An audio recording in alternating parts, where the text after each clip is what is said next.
Hello, I'm Ross Martin with Bit-by-Bit Signal Processing, and my email is ross@bitbybitsp.com, and I'm here to show you the first version of my demo system, which is a demonstration of an oscilloscope running fully on the ZCU111 board. So let me show you my setup. All right, here it is. I've got my ZCU111 board here in this enclosure. The purpose of the enclosure is so that I can close it up, like so, latch it all down, and I can take it with me on an airplane and put it on the overhead and bring it around to show people my demonstrations.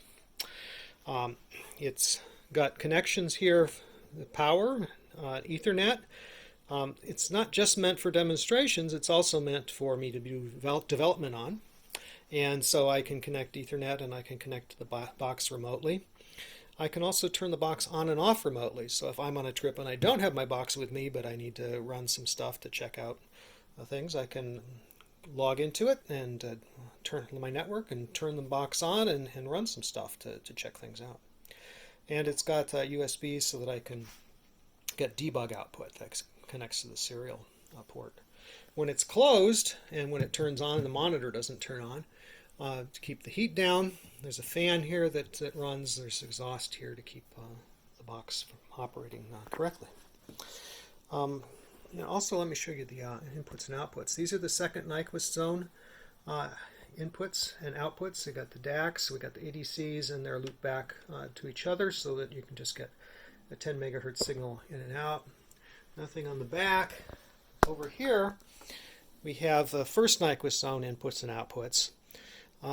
There's this one here is ADC 0. That's connected to my game controller here that I'll use to generate some test inputs we can see as an oscilloscope. Then I got an antenna connected through a limiter to keep the signal from getting too large. And I got a little walkie-talkie that I can transmit with. And that's what the system is. We don't need the USB or the Ethernet for the demo, so I have those unconnected. You may not have those connected, and that's fine. You can run this demo with the files I've provided on your own without any connection to the USB or the Ethernet. What you do need is you need an SD card that you put in here, and you've got to put the files that I've provided on the SD card. And then over here you need to set the boot up, down, down, down to boot from an SD card on the board. And that's what you need to do, and then it'll boot from the SD card, and you'll be able to see this demo yourself. You also need a monitor plugged into the display port, and you need a USB connection. You can either have a multi-port or a multi-touch monitor connected to the USB, or you can have a mouse to run the demo. And you can see there the demo has started to boot up, and there it's going to initialize clocks. It'll do that for a minute. This is just the oscilloscope demo. I'm going to expand it later to also do a spectrum analysis and a little more with signal generation. Right now it generates 10 megahertz sines out of every DAC, but I tend to have a few more options there of things you can generate.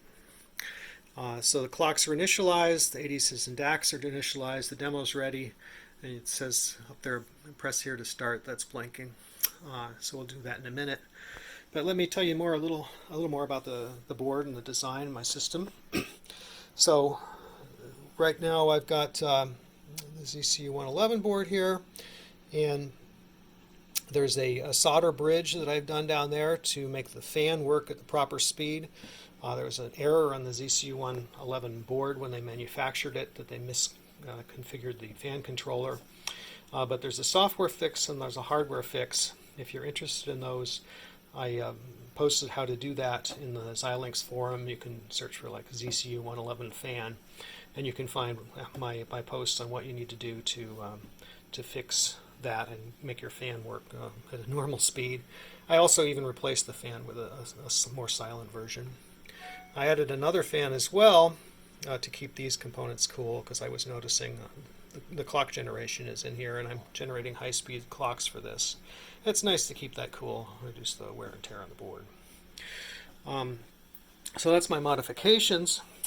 I've got the XM500 board.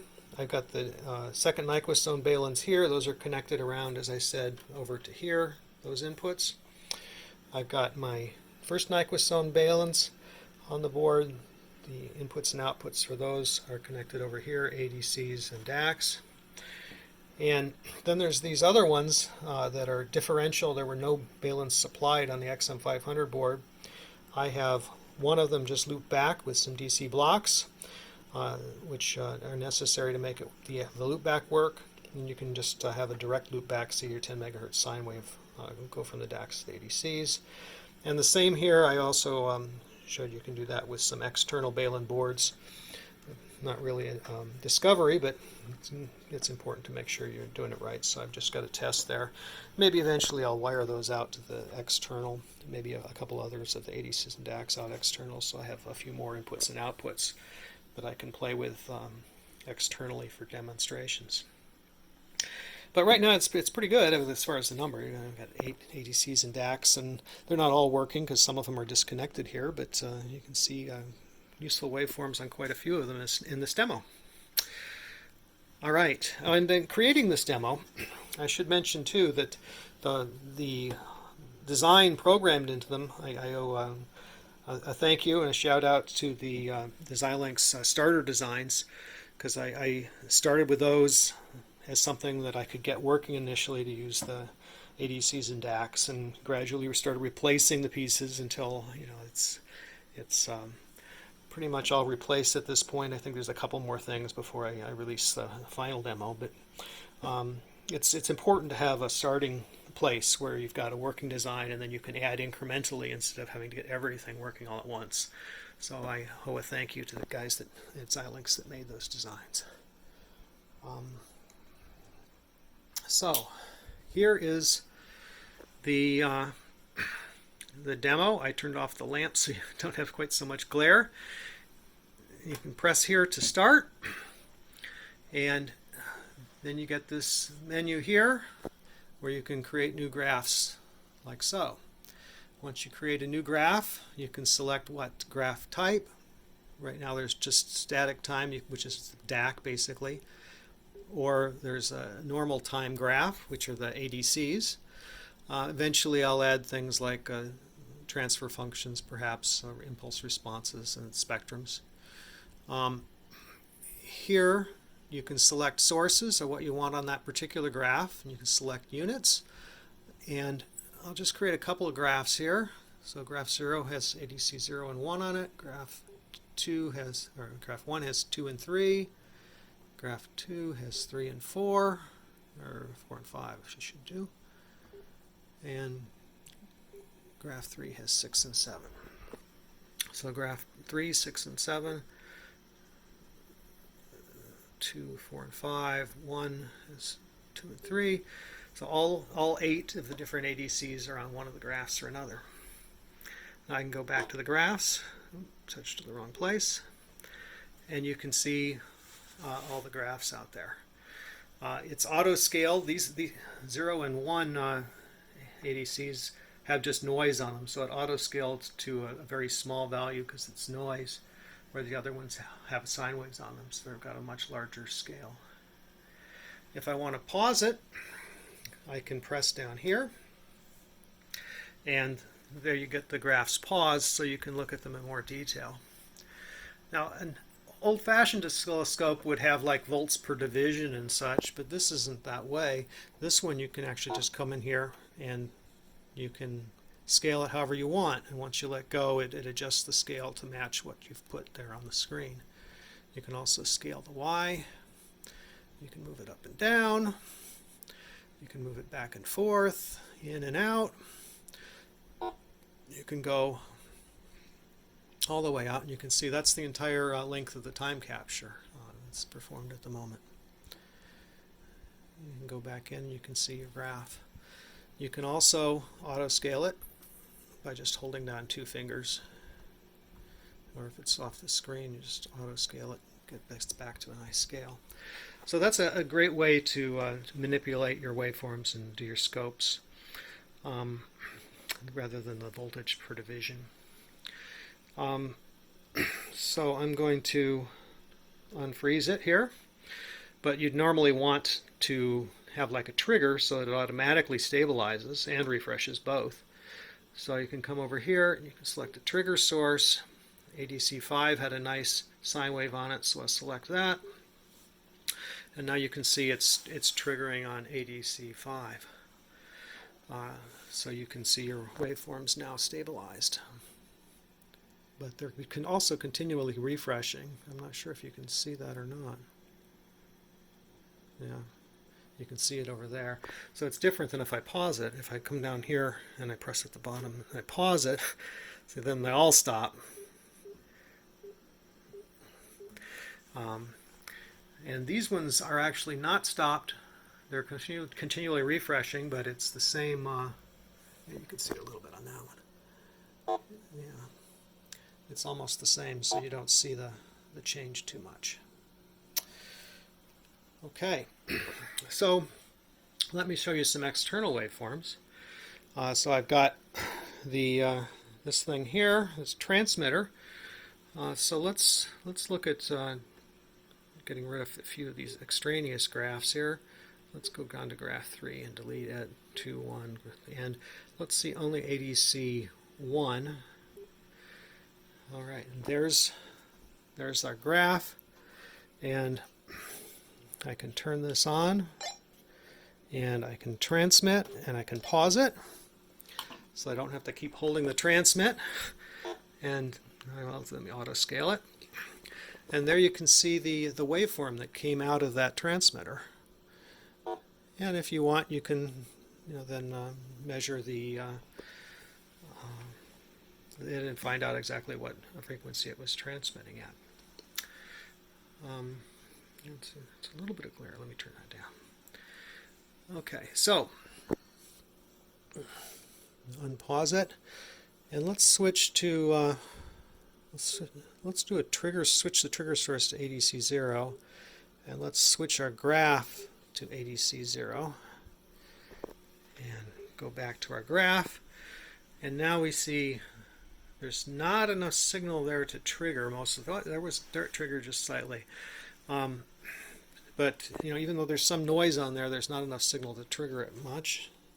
If I come down here and I turn on my game controller, where's the switch on it? There we go. Okay, now we have it triggering, but it's sort of all over the place. If I pause it, okay, and let's actually look at the whole thing. There we go. That's a sort of a low frequency signal. So you got to look way out at the whole time capture to see a little bit of what's going on. And of course, there's still stuff over that way and over this way that we haven't captured. We haven't got a whole period of it here. But you can pause it at various places, and you can look at what's going on. Now I triggered on ADC0, but you see it's not really stable, and that's because the trigger is at 0 volts. We would need to change that trigger to something a little, the signal's all around 0 volts, so it's triggering all over the place. Now if we see some of the low points of this waveform, there it was.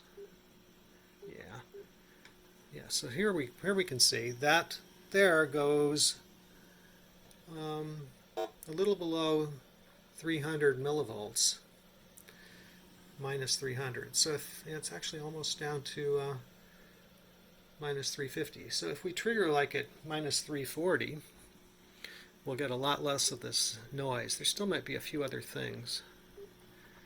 Millivolts. So changed my trigger value to minus 340 millivolts. And there we go. You see, that's a lot more stable. There is still something that occasionally goes below that. See, there you can see it. That thing sometimes goes below it, and then you get the trigger there instead. But you can trigger much more often where you want to be here. You can see your waveform, see what's out there. And for the, obviously one of the things I'm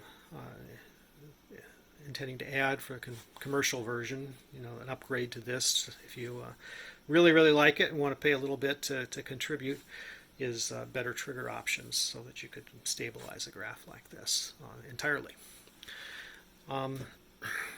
So another thing I'd like to show you is control with the mouse. Let me pause this thing. Oh, there, I like that waveform there. Okay, now here I have my keyboard, and I can just slide it on the top.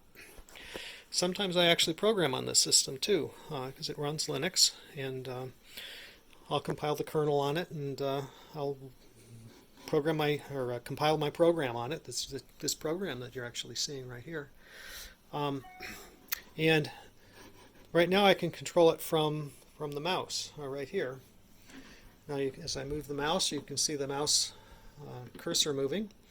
Now, for mouse control, it's a little bit similar to control with a multi-touch, and I could just select a position by moving my cursor, and I can move the scroll wheel in and out, and I can scroll in and out on something I want to see.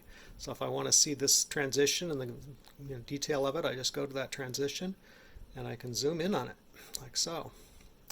And if I want to zoom on something in Y, I can go to the Y position that I want to zoom around, and I can move my scroll wheel there. So if it's closer to the X-axis, it'll scroll on X. If it's closer to the Y-axis, it'll scroll on Y. And if I hold down the mouse, I can move it X and Y, like so. Okay, so reposition it. And once I'm done repositioning it, the scale moves to match whatever I've chosen. So that's the control through the mouse. So it's a pretty useful little device. Just a general oscilloscope functions around the lab, see what some signals are, but also if you're doing something yourself with a ZCU111, you could hook this thing up just to see, have you connect signals correctly to the board, that sort of thing.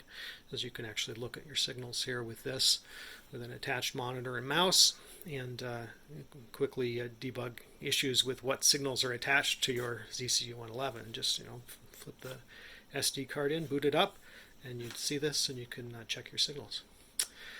The sampling rate on this is 3.93216 gigahertz.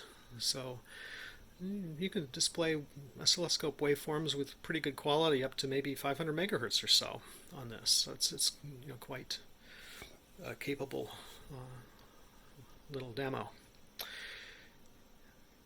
So I think that's all I wanted to show you guys.